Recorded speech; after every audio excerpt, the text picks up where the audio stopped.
EM, l'héritier qui n'était pas au courant de son héritage. Savez-vous que vous êtes co-héritier avec Christ?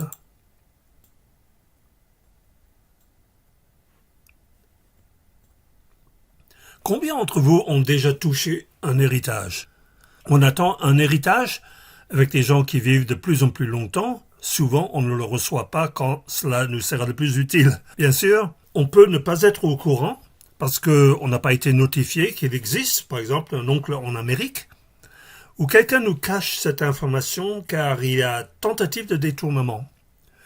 Ou on le sait, mais on vit dans la misère comme si on n'a pas accès. Mais c'est encore pire si tu as reçu un héritage, mais que tu oublies d'en profiter.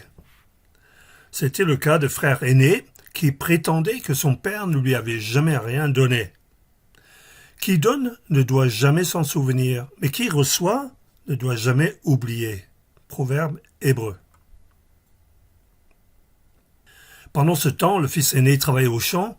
Sur le chemin du retour, quand il arriva près de la maison, il entendait de la musique et des danses. Il appela un de ses serviteurs et demanda ce qui se passait. Le garçon lui répondit « C'est ton frère qui est de retour. Ton père a tué le veau gras en son honneur parce qu'il l'a trouvé sain et sauf. » Alors le fils aîné se mit en colère et refusa de franchir le seuil de la maison. Son père sortit et l'invita à entrer, mais lui répondit « Cela fait tant et tant d'années que je suis à ton service. Jamais je n'ai désobéi à tes ordres. Et pas une seule fois, tu ne m'as donné un chevreau pour festoyer avec mes amis. Mais quand celui-là revient, ton fils, qui a mangé ta fortune avec les prostituées, pour lui, tu tues le veau gras. » « Mon enfant, dit le père, tu es constamment avec moi, et tous mes biens sont à toi. Mais il fallait bien faire une fête et nous réjouir, puisque ton frère, que voici, était mort, et il est revenu à la vie, puisqu'il était perdu, et voici qu'il est retrouvé. » Quand le plus jeune a demandé sa part de l'héritage, son père n'était pas encore mort, mais le père a gracieusement donné une part au plus jeune et 2 parts à l'autre, car il était l'aîné. Donc tout ce qui n'a pas été gaspillé par le plus jeune était à lui, et il pouvait faire la fête avec ses amis si cela était son désir. Mais se met en colère, jaloux qu'on pouvait traiter si bien quelqu'un qui avait mangé ta fortune avec les prostituées et travaillé tant d'années, jamais désobéi aux ordres et jamais le moindre récompense.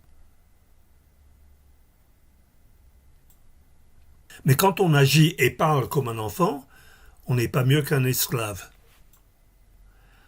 Si vous lui appartenez, vous êtes la descendance d'Abraham et donc aussi les héritiers des biens que Dieu a promis à Abraham. Illustrons ce que je veux dire.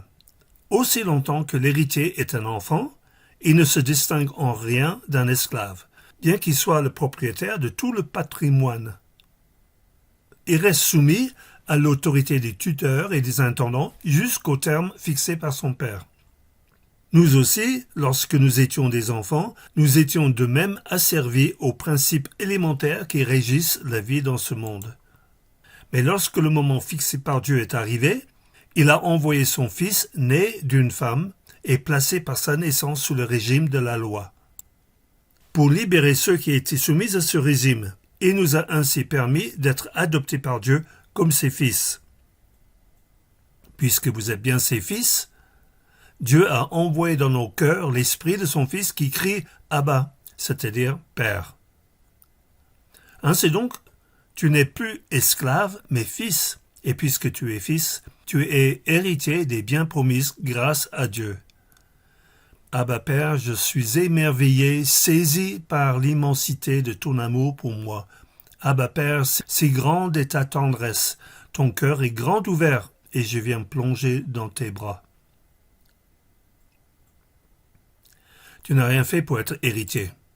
Juste être né dans la bonne famille où il y a un héritage disponible. Et cela n'avait rien à voir avec une quelconque décision de ta part. D'autant plus que tu es adopté et tu reçois aussi ta part d'héritage. Adopté veut dire choisi parmi tous les autres avec tous nos bagages du passé. Même si ton passé était plein d'abus et manque de générosité de tes parents, Dieu le Père n'est pas comme ça du tout. Mais à tous ceux qui l'ont accepté, à ceux qui croient en son nom, elle a donné le droit de devenir enfants de Dieu, puisqu'ils sont nés non du fait de la nature, ni par une volonté humaine, ni par la volonté d'un mari, mais ils sont nés de Dieu. Le Père nous a choisis. On n'a pas demandé d'être né sur le plan humain, c'est arrivé et c'est tout, voulu ou pas. En revanche, nous avons donné notre accord pour être adoptés par notre Père céleste. Soudainement, on est en paix et on se sent enfin chez soi, sans rien renier de nos origines. Il nous donne sa parole pour qu'on découvre l'étendue des bénéfices de sa bonté pour nous. À toi d'ignorer ton héritage, frimer alors que tu n'es pour rien, le gaspiller sur les futilités ou en profiter pleinement. Mais ton héritage ne peut pas être mis en question par Dieu, il a signé les papiers. Mais on peut douter ou oublier nous-mêmes, comme le fils aîné, ou bien les autres religieux peuvent nous jalouser. Vu toutes les difficultés que tu vis, es-tu sûr que tu es l'héritier du Très-Haut? Voir la deuxième partie se comporter comme un enfant ou un fils de Dieu. Envie de faire partie d'un groupe EM, Église dans les maisons, de prière et d'enseignement? Les disciples de Haute-Savoie font des rencontres les mardis, mercredis et jeudis pour l'instant, et nous prions les uns pour les autres. C'est un temps d'église où nous recevons aussi un enseignement biblique avec la possibilité de poser les questions. Si vous souhaitez participer, contactez Brian sur WhatsApp.